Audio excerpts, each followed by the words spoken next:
నమస్కారం, welcome to temple tour with Gitanjali.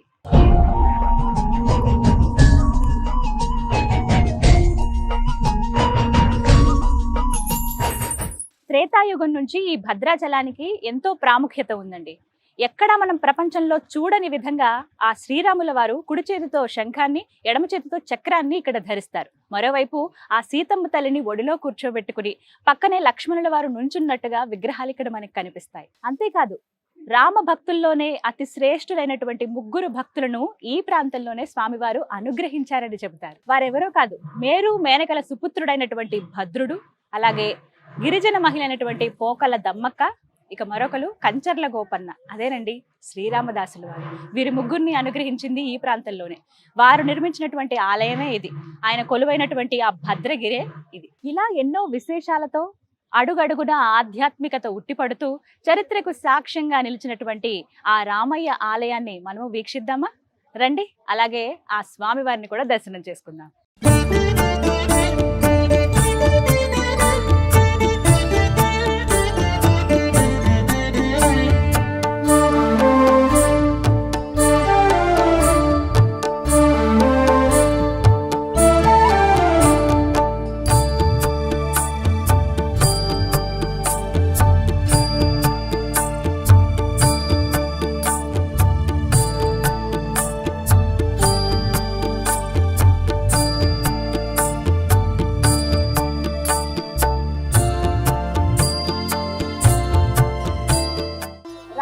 దర్శనానికి వెళ్ళాలంటే ఇదే ప్రధాన ద్వారం. ఇటు నుంచే వెళ్ళాలి లోపలికి. వెళ్దామా మరి? రండి. సుగ్రీవమిత్రం పరమం పవిత్రం సీతాకళత్రం నవమేఘ. ఆలయం లోపలికి మనం అడుగు పెట్టేశాము. కోలాహలంగా ఉంది భక్తులందరితోటి. లోపలికి అడుగు పెట్టగానే మనకి ముందుగా ఎడం పక్కగా గోకుల రామం అని చెప్పి మనకి గోశాల కనిపిస్తుందండి. వచ్చి అక్కడ గ్రాసం కూడా మనం తినిపించవచ్చు. వెళ్ళి ఒకసారి ఆవుల్ని కూడా చూద్దామా మరి? ఆవులున్నాయి, ఎద్దులు కూడా ఉన్నాయి ఇక్కడ. వెళ్దాం. అమ్మా ఎంత? Thank you. మన చేతులతో ఇక్కడ పశుగ్రాసం మనమే తినిపించవచ్చు అనమాట.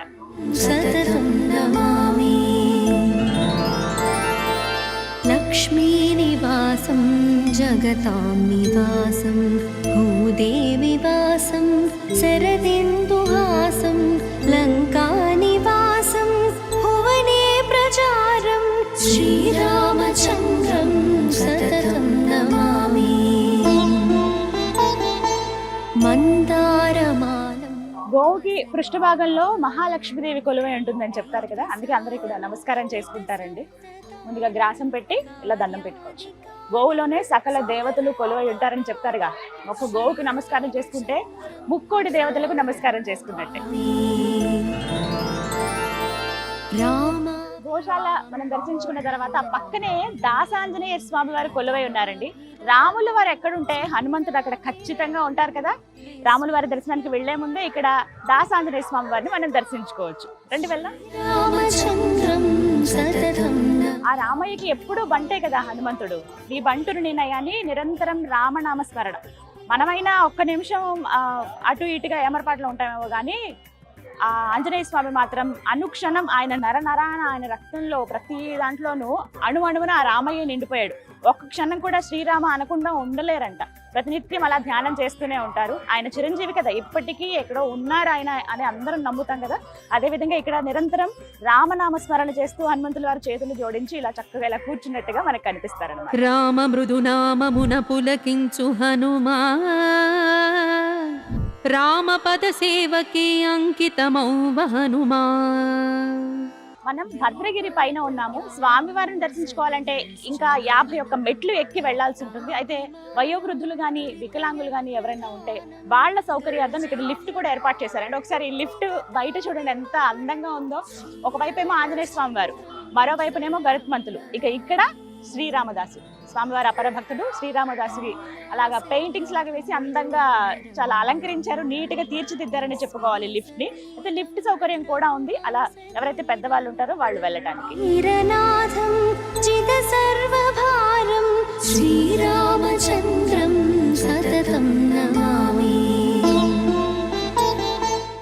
సీతారాముల దర్శనం వెళ్లే వారికి స్ట్రిక్ట్ రూల్స్ ఇక్కడ ఉన్నాయండి. ఫోన్స్ కానీ లేకపోతే వాళ్ళతో తెచ్చినటువంటి పెద్ద పెద్ద బ్యాగ్స్ కానీ అలాగే కెమెరాస్ కానీ ఇవేవి కూడా లోపలికి అలౌ చెయ్యరు. సో అందుకని అవన్నీ భద్రపరచుకోవడానికి ఇక్కడ లాక్ రూమ్స్ ఉన్నాయి. ఇక్కడ ఏంటంటే జస్ట్ 5 రూపీస్, 5 రూపాయలు ఇచ్చి మన వస్తువులు ఇక్కడ భద్రపరచుకుని వెళ్ళొచ్చు. మళ్ళీ తిరిగి వచ్చిన తర్వాతే కలెక్ట్ చేసుకోవాలన్నమాట. సతతం నమామి శ్రీరామచంద్రం సతతం నమామి. ఎంత పెద్ద మండపమో, మొత్తం స్తంభాలన్నీ కూడా ఉన్నాయి. మధ్య మధ్యలో ఇది చిత్రకూట మండపం అని అంటారండి. ఇక్కడ స్వామివారికి సంబంధించిన వాహనాలన్నీ కూడా ఇక్కడ భద్రపరుస్తారు. మొట్టమొదటిగా శ్రీరామదాసులు వారు చేయించినటువంటి వాహనం దగ్గర నుంచి ఇప్పటి వరకు స్వామివారికి ఎన్నైతే వాహనాలు ఉన్నాయో దగ్గర దగ్గర ఒక 20 వాహనాలు ఉంటాయండి. అవన్నీ కూడా ఇక్కడే భద్రపరుస్తారు అనమాట. ఇక్కడి నుంచే మనం చూడొచ్చు. చాలా విశాలంగా, చాలా పెద్దగా, నీట్ గా అమర్చారు, మెయింటైన్ చేస్తున్నారనే చెప్పుకోవాలి. ఆ పైనంతా కూడానండి బాపు రమణలు, రాముల వారికి ఎంత అపరభక్తులు మనకు తెలుసు కదా, వాళ్ళు చిత్రించినవి అలాగే వారు రాముడి గురించి రాసినవి ఇలా ఫోటో ఫ్రేమ్స్ లాగా చేయించి ఆ పైన అంతా పెట్టారన్నమాట. చాలా సుందరంగా ఉంది. ప్రత్యేకించి బ్రహ్మోత్సవాలప్పుడు అలాగే శ్రీరామనవమి అప్పుడు ఇంకొన్ని సందర్భాల్లో స్వామివారికి వార్షిక బ్రహ్మోత్సవాలు అవుతూ ఉంటాయి, ఇంకా కొన్ని కార్యక్రమాలు జరుగుతుంటాయి కదా, అప్పుడు ఈ వాహనాలపైన స్వామివారు ఊరేగేది అవన్నీ ఇక్కడే ఉన్నాయన్నమాట. హనుమంతుడు, అలాగే హంస ఉంటుంది, కల్పవృక్షం, అలాగే గరుత్మంతుడు, ఇలా ఎన్నో వాహనాలన్నీ ఇక్కడే భద్రపరిచారు. ఇదే మెట్ల మార్గం, ఇదే 51 మెట్లు. ఈ మెట్ల మార్గం ద్వారానే మనం పైకి వెళ్ళి స్వామివారిని దర్శించుకోవాలి. పైన ఇంకా విశాలంగా ఉంటుంది. వెళ్దాం మరి. రామచంద్ర సంసారతారం నిగమ ప్రచారం ధరావతారం రితభూమి భారం మెట్లకి పైకి రాగానే ముందుగా మనకి దర్శనమిచ్చేది ఇక్కడ హనుమంతుల వారే. ఇదిగో ఎంత చక్కగా ఉంటారో తెలుసా, ఇక్కడ స్వామి నుంచుని ఉంటారనమాట. ప్రత్యేకించి మనం రాముల వారి దర్శనానికి వెళ్ళాలంటే ముందు ఆయన బంట హనుమాన్ పర్మిషన్ అడగాలి కదా. వెళ్ళి రాముల వారి దర్శనం మాకు చక్కగా జరగాలి తండ్రి అని చెప్పి ఆయన అడిగితే ఖచ్చితంగా మనకి రామయ్య దర్శనాన్ని క్షేమంగా అందిస్తాడనమాట. రండి వెళ్దాం, దండం పెట్టుకుందాం. ఇవన్నీ అప్పటికే చూసారా, మొత్తం సుబ్రహ్మణ్య స్వామి. లక్ష్మీ నివాసం జగతా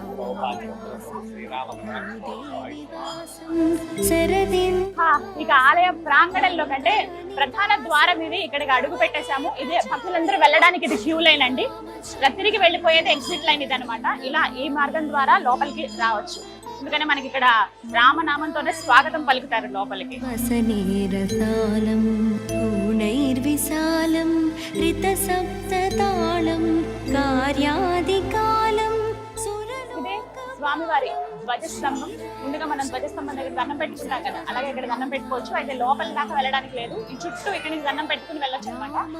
అల్లంత దూరం నుంచి, అంటే ఈ భద్రాచలం చుట్టుపక్కల మనం ఎక్కడ ఉన్నా సరే ఈ ధ్వజస్తంభం మనకి దర్శనమిస్తుంది. సుగుణాభిరామం విశ్వ ప్రమాణం క్రతుభోగకామం శ్రీరామచంద్ర. ఇదే లోపల దర్శనానికి వెళ్లే మార్గం అండి. ఈ క్యూ లైన్ల ద్వారానే వెళ్తారు భక్తులందరూ కూడాను. చాలా సందడిగా ఉంది, భక్తులతో కోలాహలంగా ఉంది, రద్దీగా ఉందని చెప్పుకోవాలి. ఈ మార్గం గుండానే లోపలికి వెళ్తారు. జయ విజయాలు బయట మనకి విగ్రహాలు కనిపిస్తాయి. ఆ తర్వాత ప్రధాన ఆలయంలోకి వాళ్ళు అడుగు పెట్టినట్టే పైన మనకి లక్ష్మీదేవి, గజలక్ష్మి అమ్మవారి దర్శనమిస్తారు. అంతా కూడా బంగారం తోడు అనమాట. అలా ఆ బంగారు వాకిల్ నుంచి లోపలికి వెళ్లి స్వామివారిని దర్శనం చేసుకోవచ్చు. వీళ్ళందరూ స్వామివారి దర్శనం కోసమే వేచి ఉన్నారు. చూసారా, ఇదే స్వామివారి తులాభారం అండి. ఎవరైతే భక్తులు మొక్కుకుంటారో మేము ఇలా స్వామివారికి సమర్పిద్దాం అనుకుంటున్నాం అన్న వాళ్ళు, అది ఏదైనా కావచ్చు, వస్తు రూపంలో కావచ్చు, ధన రూపంలో కావచ్చు, వాళ్ళు ఇక్కడ తులాభారంకి ఇప్పుడు కూర్చుంటారనమాట. వాళ్ళు ఎంత వెయిట్ అయితే ఉంటారో అంత వెయిట్, అంటే వాళ్ళ శక్తి కొలది వాళ్ళు బియ్యం ఇవ్వచ్చు, లేకపోతే ఏమైనా పళ్ళు ఇస్తారు కొంతమంది ఇంకేమైనా ప్రసాదాల్లాగా పంచిపెట్టండి అని ఇస్తారు. కొంతమంది ఎంత బరువు ఉన్నారో దానికి తగ్గట్టుగా డబ్బులు కూడా ఇచ్చేస్తారనమాట. అంత బరువు ఉన్నటువంటి, అంటే అన్ని డబ్బులు ఖర్చేటువంటి అన్ని కేజీల బియ్యం మా తరపున స్వామివారికి ఇవ్వండి, అన్న ప్రసాదంలో పెట్టండి అని చెప్పి ఇలా స్వామివారికి సంబంధించిన తులాభారం ఇది. ఎవరైతే భక్తులు వస్తారో వాళ్ళు ఇక్కడ ఇవ్వచ్చు. ముందుగా మనం ఆఫీస్ దగ్గర సంప్రదించి వాళ్ళు ఇక్కడ ఈ కార్యక్రమంలో పాల్గొనొచ్చు. జల జనయన విధి నముచి హరణ ముఖ విబుధ వినుత పద పద్మ. ఎక్కువ శాతం అండి సంతానం లేని వాళ్ళు ఎవరైతే ఉంటారో వాళ్ళు వచ్చి స్వామివారికి మొక్కుకుంటే వాళ్ళకి సంతానం కలిగిందని అలా ఆ పిల్లలు తీసుకొచ్చి ఇక్కడ తూగుతారనమాట. ఎంత బరువు అయితే పిల్లలు ఉంటారో అన్ని చిల్లర నాణ్యాలు ఇవ్వటం కానీ, లేకపోతే ఎంత బరువు ఉంటారో అంత డబ్బులు ఖర్చు పెట్టి ఆ బియ్యం సమర్పించడం కానీ, అన్న ప్రసాదాలు ఎవరైతే అంటే వచ్చిన భక్తులకి అన్న వితరణ చేస్తారు కదా, అప్పుడు ఆ డబ్బులు అక్కడ వినియోగించండి అని కానీ ఇలా రకరకాలుగా భక్తితో స్వామివారికి సమర్పిస్తారనమాట. భుజ ప్రస్తుతం ఇక్కడ ఆలయంలో ఉత్సవాలు జరుగుతున్నాయండి. స్వామి అమ్మవార్లను గరుడ వాహనం పైన ఊరేగిస్తున్నారు. నిజంగా ఎంత సందడిగా ఉందో తెలుసా. ఆ మేళతాళాలు మంగళ వాయిద్యాల నడుమ స్వామివారిని అలా ఊరేగించుకుంటూ గరుత్మంతుడి పైన ఆ వాహనం పైన తీసుకువెళ్తున్నారన్నమాట. చూడండి ఎంత సుందరంగా ఉన్నారో.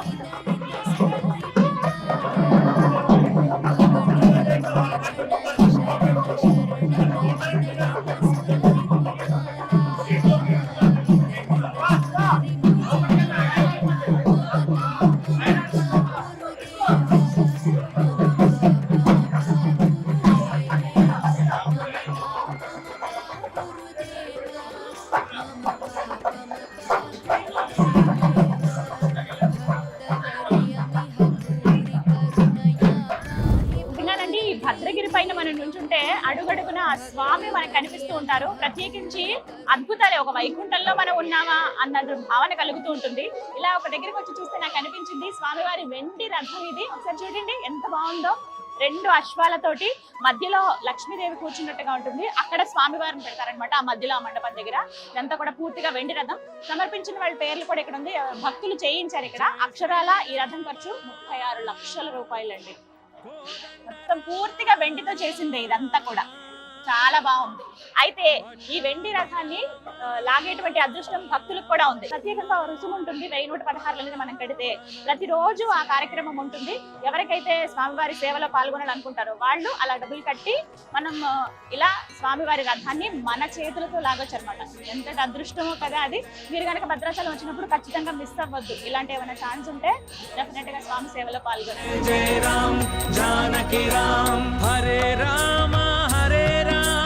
ఆ సీతారాముల దర్శనానికి వచ్చే వాళ్ళు ఫ్రీ లైన్ కూడా ఉంటుంది. స్టార్టింగ్ మనం కింద నుంచి వచ్చినప్పుడు చూసారా, అంటే మీకు చూపించాను ఒక లైన్. ఆ దర్శనం అంతా కూడా ఫ్రీ లైనే.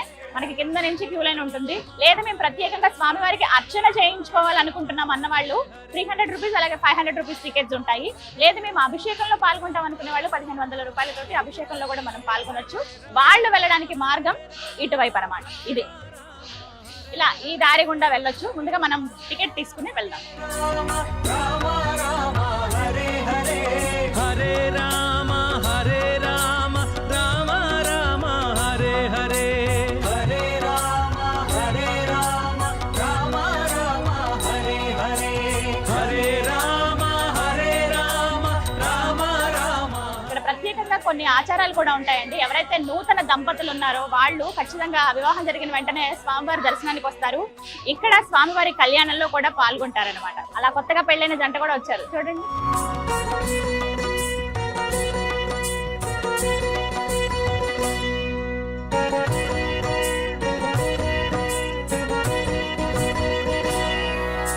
దశరథ నందన దశముఖ మర్దన దానవ భంజన శ్రీరామ. దర్శనం ఎంత చక్కగా జరిగిందో తెలుసా. స్వామివారి దగ్గర ఒక 10 నిమిషాలు చూసుంటానండి. ప్రత్యేకంగా అడిగి మరీ వెళ్ళాను. అయితే మూలమూర్తులను ఫోటో తీయడం కానీ వీడియో తీయడం కానీ నిషిద్ధం. అది నేను ఎప్పుడు గౌరవిస్తాను ఆ మాటని. మనం అందరం గౌరవించాలి. స్వయంగా వచ్చి చూస్తేనే మనం నిజంగా ఒక తన్మయత్వానికి లోనవుతాం. ఆ స్వామివారిని చూసినప్పుడు నిజంగా చాలా చాలా బాగుంది. నమ్మకం చూస్తే మీకు అర్థమై ఉంటుంది ఎంత కళగా ముందుకి ఆ తర్వాతకి. నిజంగా ఆయన ఎంత ప్రశాంతంగా అమ్మవారిని ఒళ్ళో కూర్చోబెట్టుకుని ఉన్నారు. పక్కన లక్ష్మణ స్వామి వారు దగ్గరగా మెరిసిపోతున్నారు. ఆభరణాలు కొన్ని ఉన్నాయి స్వామివారికి వేశారు. అలాగే పూలతో అలంకరించారు అందంగా. చాలా బాగుంది. చూపి విడమర్చి చెప్తున్నారనమాట. ఇవి ఉత్సవమూర్తులు, ఇవి మూలమూర్తులు, దర్శించుకోండి స్వామిని అని చెప్పి ఒక 10 నిమిషాల పాటు ప్రశాంతంగా నాకు వచ్చిన 4 కీర్తనలు పాడుకుని ఆ స్వామివారిని తలుచుకుని ప్రశాంతంగా చూడగలిగాను. ఖచ్చితంగా మీ జీవితంలో ఒక్కసారైనా రండి, వచ్చి ఆ స్వామివారిని దర్శించుకోండి. ఇక్కడి నుంచి ఆలయం ఎంత సుందరంగా కనపడుతుందో చూడండి. గర్భాలయం ఆ స్ట్రక్చర్ కానీ ఎంత అద్భుతంగా ఉందో. చాలా నీట్ గా చెక్కినట్టుగా కనపడుతుంది. ఎక్కడ రంగులు అవి ఏం వేయలేదు. అలాగే అంటే ఆ కాలం నాటిదని తెలియడానికి అలా ఎలా అయితే నిర్మించారో అలా వదిలేశారు. సుందరంగా ఉంది. ఇక్కడి నుంచి పూర్తిగా మనకి ఆ గర్భాలయం అంతా కూడా కనపడుతుంది. ఆ లోపలే స్వామివారి కొలువై ఉన్నది. ఆ భద్రాద్రి రాముడిని చూస్తే నిజంగా మనసంతా నిండిపోతుందండి. మళ్ళీ చూడాలని ఉంది నాకు. కానీ అందరికి అవకాశం ఇవ్వాలి భక్తులకి. మళ్ళీ ఆ రామయ్య పిలిస్తే ఖచ్చితంగా వెళ్తాను. దర్శనం చేసుకుని అలా బయటికి రాగానే మనకి ఇక్కడ వైకుంఠ రాముడి దర్శనం మరొక్కసారి జరుగుతుందండి. ఒక్కసారి ఇలా చూడండి. గోపురం పైన బంగారం తొడుగు వేశారు అక్కడ స్వామికి. లోపల మూర్తి ఏ విధంగానైతే కొలువై ఉంటారో అచ్చు అదే విధంగానండి లక్ష్మణ స్వామి వారు అలా నుంచున్నట్టుగా, ఒడిలో ఆ సీతమ్మను పెట్టుకుని రాముల వారు అలా కూర్చున్నట్టుగా ప్రశాంతంగా కనిపిస్తారు. కింద అంటే ఎవరి కోరిక మేరకు వైకుంఠం నుంచి శ్రీరాముల వారి కదలి వచ్చారు అంటే ఆ విష్ణుమూర్తి మళ్ళీ వైకుంఠ రాముడిగా కొలువై ఉన్నారు. ఆ భద్రుడు మనకు అక్కడ కొండల్లో ఆయన ఉన్నట్టుగా కనిపిస్తుంది. పూర్తిగా ఒక్కసారి చూడండి, ఇక్కడి నుంచి చూస్తే నిజంగా ఆ రామయ్య దర్శనం అయినట్టేనండి. దర్శనం చేసుకుని వచ్చి ఇక్కడ ఒక్కసారి ఆ గోపురానికి దండం పెట్టుకుంటే, అక్కడ కనిపించేటువంటి ఆ వైకుంఠ రాముడికి దండం పెట్టుకుంటే చాలు, నిజంగా వైకుంఠంలో ఆ స్వామిని చూసినటువంటి అత్యంతమైన అద్భుతానికి, ఆ అమిత ఆశ్చర్యానికి మనం లోనవుతాము. అంతటి అదృష్టం అని కూడా చెప్తూ ఉంటారు. దండం పెట్టుకోండి మీరు కూడా. రామచంద్ర శ్రీరామ లక్ష్మణ భ్రాత లక్షణ చరిత మోక్ష ప్రదాయక శ్రీ సీతారామచంద్రుల వారి ఆలయానికి అత్యంత ఆకర్షణీయం, ప్రత్యేకం గోపురం పైన ఉన్నటువంటి ఆ సుదర్శన చక్రమేనండి. ప్రతి ఆలయంలో మనం ఇలా చక్రాన్ని చూడము, కేవలం ఇక్కడ భద్రాద్రి రామయ్య ఆలయంలో గోపురం పైన ఉన్నటువంటి ఆ సుదర్శన చక్రాన్ని చూడండి. స్వయంగా ఆ స్వామి వారే ప్రసాదించినటువంటి సుదర్శన చక్రం ఇది. దీనికి సంబంధించి కథనం చెప్తారు. శ్రీరామదాసుల వారు ఆలయం నిర్మించేటప్పుడు మొత్తం ఆలయం అంతా పూర్తయిపోతుంది, ఇక గోపురం ఒకటి నిర్మించాలి అని చెప్పి ఆ చివరి భాగం ఏదైతే ఉంటుందో అది కూడా నిర్మిద్దామని చెప్పి మొత్తం అంతా ఏర్పాట్లు చేసిన తర్వాత ఎన్నిసార్లు నిర్మాణం చేసినా కూడా అది పడిపోతూనే ఉండేదట, అస్సలు కుదిరేది కాదు. ఆయన చాలా బాధపడేవాళ్ళు, ఏంటి రామచంద్ర ఇంత కష్టపడి ఇంత కడుతున్నాము, అన్ని సమకూరే గానీ ఇలా గోపురం ఎందుకు సరిగా కుదరట్లేదు అనుకుంటే, ఒకసారి ఆయనకి ఆకాశం నుంచి ఒక వినపడుతుంది అనమాట, ఒక మాట, నువ్వు ఎంత ప్రయత్నించినా అది కుదరదు, నా నుంచి నీకు ఒక శిఖరం పైన ఏం పెట్టాలి అనేది నేనే అనుగ్రహిస్తానని చెప్తారు. అలా సరే స్వామివారే ఇస్తానన్నారు కదా అని ఆయన ఆ రోజు రాత్రి నిద్రలోకి వెళ్ళిన తర్వాత స్వప్నంలో ఆ శ్రీరాముల వారే దర్శనమిస్తారు. ఆ ఒక మాట చెప్తారనమాట, నువ్వు ఎందుకు అంత ఇబ్బంది పడుతున్నావు, బాధపడుతున్నావు, ఇదంతా నేనే కదా నీతో చేయించుకున్నాను, నువ్వు ఏమాత్రం చింతించకు, రేపు ఉదయాన్నే వెళ్ళి నువ్వు గోదావరి నదిలో ఒకసారి స్నానం ఆచరించు, అక్కడ పెట్టాల్సిన సుదర్శన చక్రాన్ని, ఆ చక్రాన్ని నేనే అనుగ్రహిస్తానని చెప్తారు.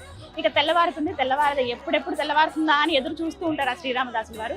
వెంటనే వెళ్ళి గోదావరి నదిలో స్నానం ఆచరిస్తూ ఉండగానే అలా గోదావరి నదిలోంచి సుదర్శన చక్రం కొట్టుకుని వస్తుంది. ఆ చక్రమే ఇక్కడ పైన పెట్టారనమాట. అది చూసారా, నిజంగా స్వయంగా ఆ స్వామి వారి ప్రసాదించినటువంటి సుదర్శన చక్రం అది.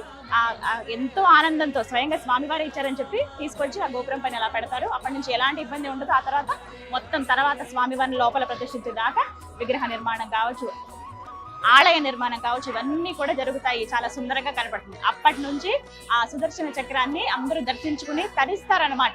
ఎంత మన లోపల దర్శనం చేసుకుని అంతా వచ్చినా కూడా గోపురం పైన ఉన్నటువంటి ఆ సుదర్శన చక్రాన్ని చూస్తే ఇక మనసంతా నిండిపోతుందండి. స్వయంగా ఆ విష్ణుమూర్తి అంటే ఆ రాముల వారే అందించారు కదా.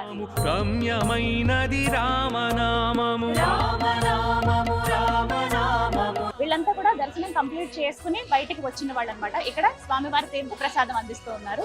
ఇక్కడ నుంచి అలా ముందుకు వెళ్తే ఇక్కడ భద్ర మహర్షి వారి సన్నిధి కూడా ఉంటుంది. ఇక్కడికి వెళ్ళి చూడొచ్చు. అంటే ఎవరైతే భద్రుడు ఆయన కోరిక మేరకే కదా రామావతారం పూర్తయిన తర్వాత కూడా ఆయన వైకుంఠంలో ఉండి ఆ భక్తుడి కోసం అన్ని విడిచిపెట్టి వైకుంఠ రాముడిగా ఈ భద్రగిరిపై వచ్చి కొలువు ఉన్నాడు ఆ భద్రాద్రి రాముడు. ఇదో ఆయనకి సంబంధించినటువంటి విగ్రహం కూడా అంటే కొండ రూపంలో మనం ఇక్కడ చూడొచ్చు అనమాట. మరి ఆలయం కూడా ఇక్కడే ఉంది.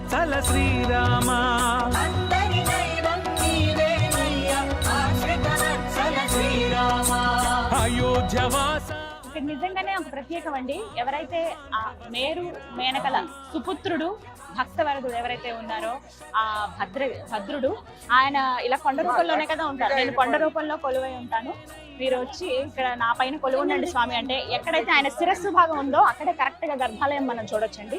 అయితే వారిని ఇక్కడ ఒక రూపంగా ఏర్పాటు చేసిన ఇదంతా కొండ కూడా ఆయనకి గుర్తుగా అనమాట. ఇది ఆయన సన్నిధే. ఆ వెనక భాగాల్లో ఇలా కొండలా కనబడుతుంది. ఇక్కడ వీళ్ళందరూ చేస్తుంది ఏమిటంటే ఒకసారి మన మనసు పెట్టి ఆ రాముల వారిని మనసు నిండా తలుచుకుని ఆ కొండ ఆ గుట్ట పైన ఇలా చెవి పెట్టి వింటే శ్రీరామ శ్రీరామ అని వినపడుతుందట. మనం కూడా వెళ్దాం, అదంతా మన భక్తి కదా, ఒకసారి వెళ్ళి విందాం.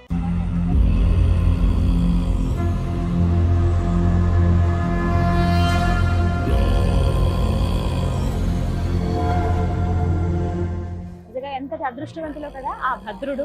ఆయన కోసమే వైకుంఠం నుంచి ఆయన ఎవరికి చెప్పకుండా సిరికిని చెప్పడు, చేదోయి సంధింపడు, అంటే ఏవి శంకు చక్రాలు వదిలేస్తాడు, ఆదిశేషుకి చెప్పడు, అంటే సీతమ్మ వారికి కూడా చెప్పకుండా భక్తుడి కోసం పరిగెత్తుకుని ఆ వైకుంఠం నుంచి వచ్చేస్తాడు ఆ వైకుంఠ రాముడు. అలాగే వచ్చి ఇక్కడ వైకుంఠ రాముడిగా కొలువై ఉన్నాడు అనమాట.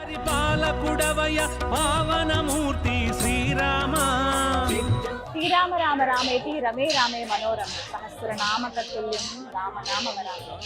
సీతారామచంద్ర సీతారామచంద్రుల వారి యాగశాల ఇది. ఇక్కడే యజ్ఞం అవి నిర్వహిస్తారండి.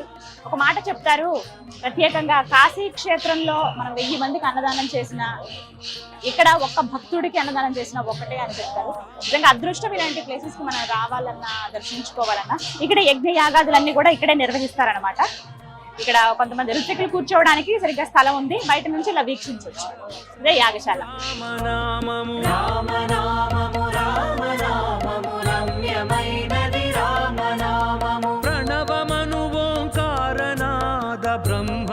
ఆ సీతారామచంద్రుల వారికి ఎప్పుడు నిత్య కళ్యాణం పచ్చతోరణమేనండి. స్వామివారికి నిత్యం కళ్యాణం జరుగుతుంది. అందులో భాగంగా కళ్యాణం జరిగేటువంటి స్థలం ఇక్కడే, ఇదే మండపంలో స్వామివారికి కళ్యాణం చేస్తారన్నమాట. ఎంతో విశాలంగా ఉంటుంది. కళ్యాణం అయిపోయిన తర్వాత ఎప్పటికప్పుడు క్లోజ్ చేసేస్తారు. అయితే భక్తులు కూర్చోవడానికి చాలా స్థలం ఉంది ఇక్కడ. ఇక్కడ నుంచి వీక్షించవచ్చు.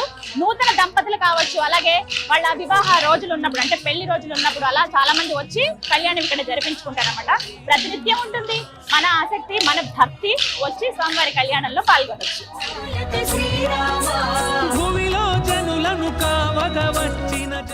నిజంగా ఎంత ప్రశాంతంగా ఉందండి, మనసంతా నిండిపోయింది. నిజంగా వైకుంఠంలో అడుగు పెట్టానని నన్న భావన ఉంది నాకైతే. స్వామివారు ఎంత నిండుగా చక్కగా కనిపిస్తున్నారో. ఇక్కడికి వచ్చిన ప్రతి భక్తుల్లోనూ ఎప్పుడెప్పుడు స్వామిని చూద్దామా అని వెళ్తున్న భక్తులు ఒకవైపు, దర్శనం చేసుకుని వచ్చిన తర్వాత అమితానందంతో కనబడుతున్న భక్తులు మరోవైపు. నిజంగా ఇదొక ప్రత్యేకమైన లోకం భద్రాద్రి రామయ్య. ఎప్పుడో అనుకున్నాను రావాలని, కానీ ఇలా వచ్చి దర్శనం ఎంత బాగా జరుగుతుందని మాత్రం నేను అనుకోలేదు. చాలా సంతోషం అనిపించింది. సాధారణంగా నాకు మా అమ్మగారు చెప్పేవాళ్ళు, ఎక్కడైతే కీర్తనలు ఉంటాయో, ఎక్కడైతే భజనలు చేస్తారో, ఎక్కడైతే రామ సంకీర్తనలు స్మరణలు జరుగుతాయో అక్కడ శ్రీ మహావిష్ణువు కొలువై ఉంటాడు అని చెప్పారు మా అమ్మగారు. అలా నాకు ఎన్నో కీర్తనలు మా అమ్మగారు కూడా నేర్పించారండి. మా అమ్మగారు రాముడికి అపర భక్తురాలు అనమాట. ఏమన్నా ఉన్న రాముడిలా అని, రామాయణం గురించి అవన్నీ నేను తెలుసుకున్నానంటే ఆవిడ నుంచి. మన పెద్దవాళ్లే కదా నేర్పిస్తారు. ఇక్కడికి వస్తే పూర్తిగా ఇంకా మనకి తెలుస్తుంది రామ భక్తులు ఏ విధంగా ఉన్నారు, రామ భక్తుడు ఏ విధంగా ఈ ఆలయాన్ని అంతా నిర్మించారు అని చెప్పి చాలా అద్భుతంగా ప్రతి ఒక్కటి మనం తెలుసుకోవచ్చు. అలా ఎన్నో కీర్తనలు నా మనసుకి నచ్చినవి కూడా ఉన్నాయి. అలా మా అమ్మగారు ఆ కీర్తనలు పాడుతుంటే నేను కూడా వినేదాన్ని. అందులో నాకు నచ్చింది ఎప్పుడూ నేను స్మరించుకునేది ఆ రాముడి గురించి. శ్రీరామాయ రామభద్రాయ రామచంద్రాయ వేదసే రఘునాథాయ నాథాయ సీతాయ పతయ నమః. జయ శ్రీరామ్. ఎంత చక్కగా ఉంటాయో ఆయన గురించి పాడినప్పుడు కానీ ఎవరైనా చెప్తుంటే విన్నా కూడా ఆ యుగ పురుషుడు, ఆ మర్యాద పురుషుడు నిజంగా ఎంతో ఉత్తమమైన, అంటే మనిషి రూపంలో వచ్చి ఆ దేవుడు, ఆ వైకుంఠనాథుడు ఇలా మానవాళికి ఎలా బతకాలి అని నేర్పించారు. రామాయణం ద్వారా మనం ఎన్నో విషయాలు కూడా నేర్చుకోవచ్చండి. అందులో వారు వనవాసం చేసే సమయంలో ఇదే భద్రాద్రిలో ఇక్కడే ఆయన గడిపారు అనడానికి కొన్ని గురుతులు కూడా ఉన్నాయి. అలాగే ఒక భక్తుడి కోసం ఆయన వచ్చి ఇక్కడ కొలువై ఉన్నారు అనడానికి పెద్ద గుర్తు, నిదర్శనం ఈ ఆలయం. సుగ్రీవమిత్రం పరమం పవిత్రం.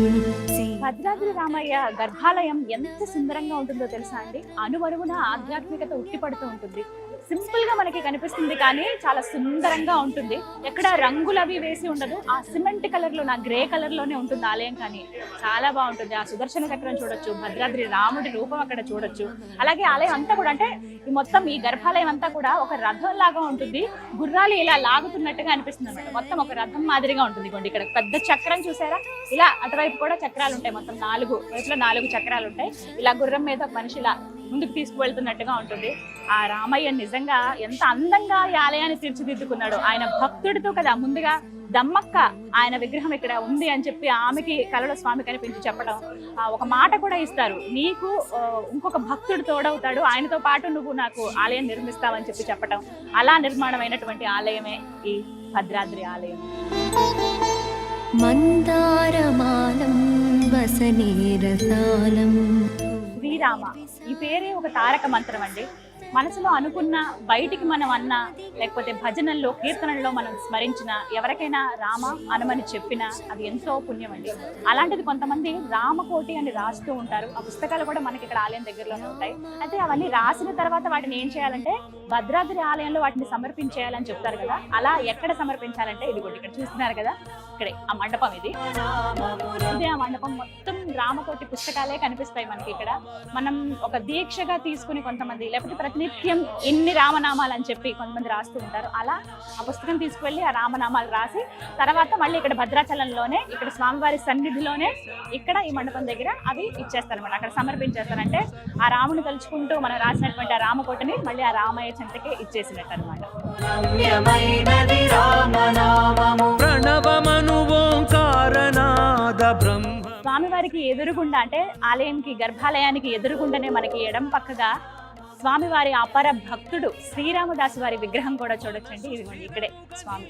ఎంతటి అదృష్టవంతులు ఆ భక్త రామదాసు. నిజంగా ఆయన కంచర్ల గోపన్నగా ఒక తహసీల్దార్గా ఉన్న వ్యక్తి రాముడి గురించి తెలుసుకుని రామ భక్తుడిగా మారిపోయి ఆ తర్వాత ఆయన రచించినటువంటి కీర్తనలు అపారం అండి, అనిర్వచనీయం. అవి ఎంత అద్భుతమైనవి అంటే ప్రతి ఒక్కరూ కూడా సులువుగా, ఇప్పుడు పండితులైనా పామరులైనా ఎవరైనా పాడుకుని కీర్తించుకుని తరించే విధంగా ఆ కీర్తనలు ఆయన రచించారు. నిజంగా అపర భక్తుడు ఆయన దర్శించుకున్న మాత్రాన్ని మనకి పుణ్యం లభిస్తుందని చెప్తూ ఉంటారు.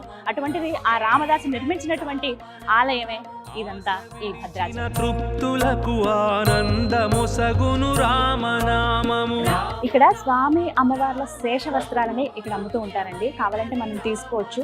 ఎవరైతే భక్తులు ప్రేమతో భక్తితో స్వామివారికి సమర్పిస్తారు కదా, స్వామివారికి పంచ కానీ అమ్మవారికి చీర కానీ అలాగే లక్ష్మణ స్వామివారికి పంచ, ఇవి ఇచ్చినవన్నీ కూడా ఇక్కడ విక్రయిస్తారు. మనం ఏదైనా పూజలు జరిగినప్పుడు ఏమైనా శుభకార్యాలప్పుడు ఈ వస్త్రాలు కట్టుకుని మనం ఆ పూజలో పాల్గొనొచ్చు. అంటే అంతటి పవిత్రమైనవి, స్వయంగా స్వామి అమ్మవార్లకి ధరింపజేసినవి ఇస్తారు.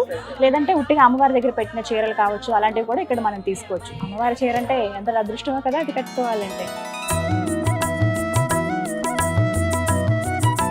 స్వామివారికి దీపారాధన చేయొచ్చు. అయితే ఆలయం బయటనే, మనకి లోపల ఎక్కడ కూడా మనకు అవకాశం ఉండదు కాబట్టి ఇక్కడ స్వామికి నేతి దీపాన్ని సమర్పించి వెళ్ళొచ్చు అనమాట లోపలికి. కొంతమంది దర్శనం అయిపోయిన తర్వాత వచ్చి దీపాన్ని వెలిగిస్తారు. ముందుగా కూడా దీపాన్ని వెలిగించి మనం లోపలికి వెళ్ళొచ్చు. ఇక్కడ 1,00,000 ఒత్తులు, 1,00,000 ఒత్తులు, అలాగే 1116 ఇలా ఈ ఒత్తుల సంఖ్యను పెట్టి ఇలా దీపంలో పెట్టి మనకి ఇస్తారనమాట. నేను కూడా దీపం వెలిగిస్తాను.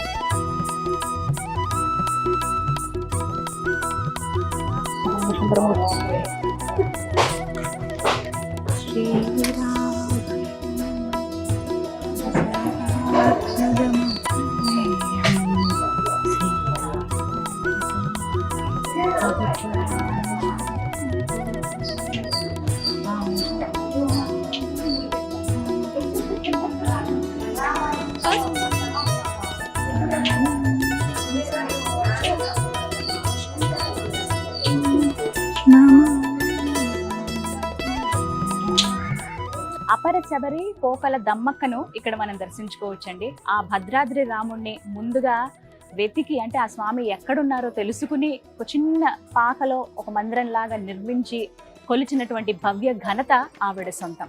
ఆవిడని ఇక్కడ విగ్రహ రూపంలో పెట్టారు. ఎలా అయితే ఆమె కొలిచిందో ఒక తాటాకు పాకలో స్వామివారిని ఇలా పెట్టి, అంటే సీతమ్మ వారు స్వామివారు అలా ఉన్నట్టుగా, పక్కన లక్ష్మణ స్వామివారు ఉన్నట్టుగా, అంటే ఒకే శిలపైన వాళ్ళు అలా లభించారు.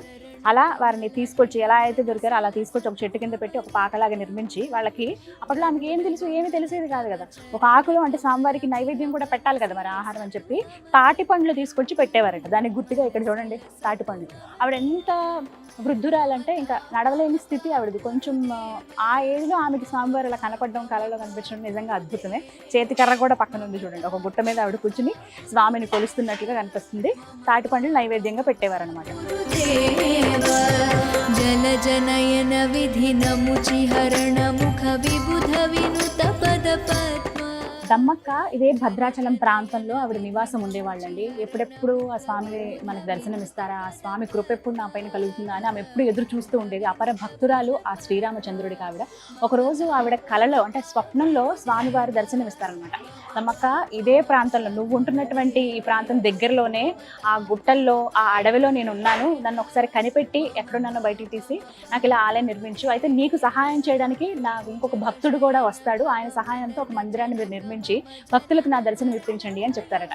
ఆమెకి ఇంకా రాత్రి నిద్ర కూడా సరిగ్గా పట్టదు, ఎప్పుడెప్పుడు తెల్లవారుతుందా అని చెప్పి. కొంచెం ఇంకా చీకటి కొద్దిగా మసకపోయి తెల్లవారుతుండగానే ఆమె ఎక్కడుందా స్వామి విగ్రహం అని చాలా వెతుకుతుంది. ఎంత వెతికినా కూడా కనిపించదు. ఇక్కడే ఉన్నానన్నావయ్యా నువ్వు, ఎక్కడున్నావు అంత వెతుకుతుంటే ఒక చీమల పుట్టలో అప్పుడు ఆమెకి కొంచెం ఇలా వంగి లోపల పుట్ట లోపలికి చూస్తే విగ్రహాలు కనిపిస్తాయి. ఎలా బయటికి తీయాలో తెలియదు. అప్పుడు గోదావరిలోంచి నీళ్ళని తీసుకొచ్చి కుండలతో అంటే ఆ వయసులో కూడా ఆవిడ ఏమాత్రం మాత్రం విసుక్కోకుండా, అంటే స్వామి నాకు కనిపించడన్న, ఆయనే ఆజ్ఞించాడన్న ఇదితో వెళ్ళి కుండలతో నీళ్లు తీసుకొస్తుంది. దగ్గర దగ్గర చాలా వరకు 10-15 కుండలు నీళ్ళు అలా తీసుకొచ్చిన తర్వాత అలా పోస్తే మొత్తం ఆ మట్టంతా నానిపోయి విగ్రహాలన్నీ కూడా బయటకు వస్తాయి. అలా వచ్చిన ఆ విగ్రహాలను తీసుకుని ఎక్కడ పెట్టాలి, అక్కడే ఉంచితే కుదరదు కదా, మొత్తం అంతా అడవి కదా. అలా ఆ విగ్రహాలను పట్టుకుని మోసుకుంటూ బయటికి తీసుకొచ్చి ఒక చదునుగా ఉన్నటువంటి ఒక గుట్ట పైన పెట్టి దానిపైన ఇలా పాకలాగా ఏర్పాటు చేసి, ఇప్పుడు ఏదైతే నమూనా మనం చూస్తున్నామో ఇదేనండి, అలా పాకలాగా పెట్టి తాటి పండ్లు తీసుకొచ్చి స్వామివారికి నైవేద్యం పెట్టి ప్రతినిత్యం ఇలా పూజ చేసేదట. ఆ తర్వాత శ్రీరామదాసు రావటము, ఆ పూజ అంటే మిగతా అన్ని తెలుసుకోవటం, నా రామయ్య ఎక్కడే అని ఆమె ఎంత ఆతురతగా చెప్తుందో. రామదాసు గారికి అలాగే వారి భార్య ఇద్దరు కూడా వచ్చినప్పుడు అక్కడ పర్యటించినప్పుడు ఆ పర్ణశాలలో అంతా చూపించి, ఇదంతా రాముడు నడిచిన ప్రదేశం, ఆ రామయ్య ఇక్కడ కొలువై ఉన్నాడు, ఆ రాముడు గుడి కడదామనంటే అప్పుడు నిర్ణయించుకుని ఇద్దరు కలిసి మొత్తం ఆ గ్రామ ప్రజలందరి సహాయంతో డబ్బులన్నీ తీసుకుని ఆ డబ్బులతోటి ఆలయాన్ని నిర్మిస్తారన్నమాట.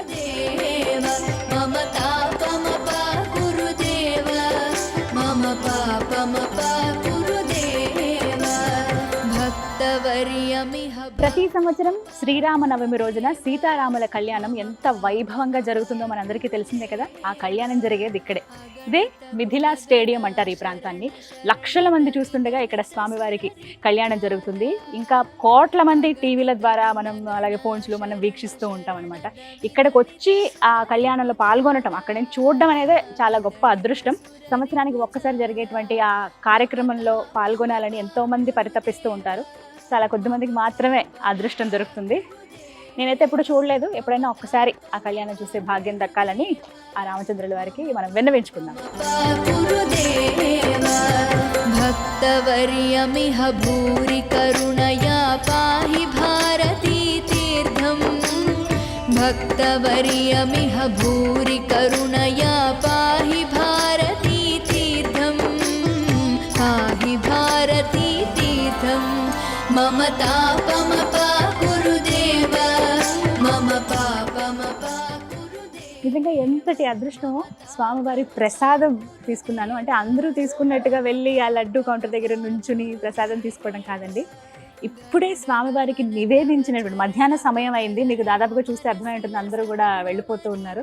సమయం అంటే ఆలయం వేళలు కూడా ఉదయం 5 గంటల నుంచి మధ్యాహ్నం 1 గంట వరకు, మళ్ళీ 4 గంటలకి ఆలయం తెరుస్తారు. 4 గంటల నుంచి రాత్రి 8 వరకు తెరిచి ఉంటుంది. అయితే ఈ మధ్యాహ్న సమయం ఏదైతే స్వామివారికి ప్రసాదం అంటే ఆ నైవేద్యాన్ని నివేదన చేస్తారో అదే నైవేద్యం ప్రసాదంగా నాకు అందించారు. కదంబం ఇవాళ స్వామివారికి నివేదించారనమాట. ఆ ప్రసాదం వేడివేడిగా ఉంది. ఇంకా అయ్యగారు వచ్చి ఇవ్వగానే చాలా సంతోషం అనిపించింది. చాలా ప్రత్యేకమమ్మ, స్వామివారికి ఇప్పుడే నివేదించినటువంటి ప్రసాదం ఇది, కదంబం అని చేతికిచ్చారు.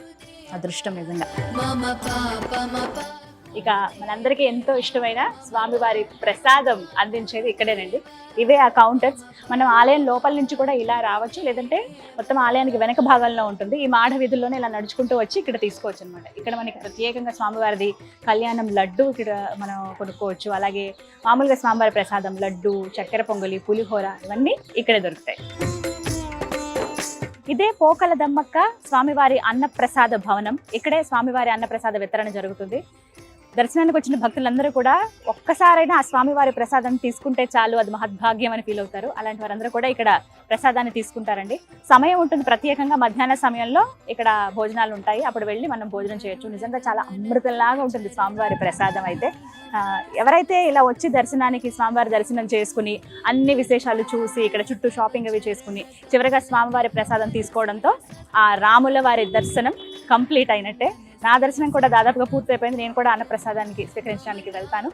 ఎవరైతే భద్రాచలం వస్తారో ఖచ్చితంగా ఇవన్నీ కూడా దగ్గరుండి, అంటే మీరు కొంత సమయం అంటూ పెట్టుకుని మొత్తం వీక్షించండి, అనువునా చూడండి. ఆ భద్రాద్రి రాముడి విశిష్టత అనేది ఎంతో అద్భుతంగా ఉంటుంది, కన్నుల పండుగగా ఉంటుంది. వీలైతే 1-2 రోజులు ఇక్కడ గడపండి, స్వామివారి కళ్యాణంలో పాల్గొనండి, తరించండి. ఇదే నా కోరిక. అంటే ఇలా ఒక వీడియో చేయడానికి కూడా కారణం అదే, అందరికీ తెలియాలని చెప్పి. అందరూ వచ్చి ఆ స్వామివారి కృపకి పాత్రలు అవుతారని కోరుకుంటూ ఇది వాళ్ళ టెంపుల్ టూర్ విత్ గీతాంజలి. మరో దివ్య ఆలయ సందర్శనంతో మళ్ళీ మీ ముందుకు వస్తాను. జై శ్రీరామచంద్ర ప్రభు.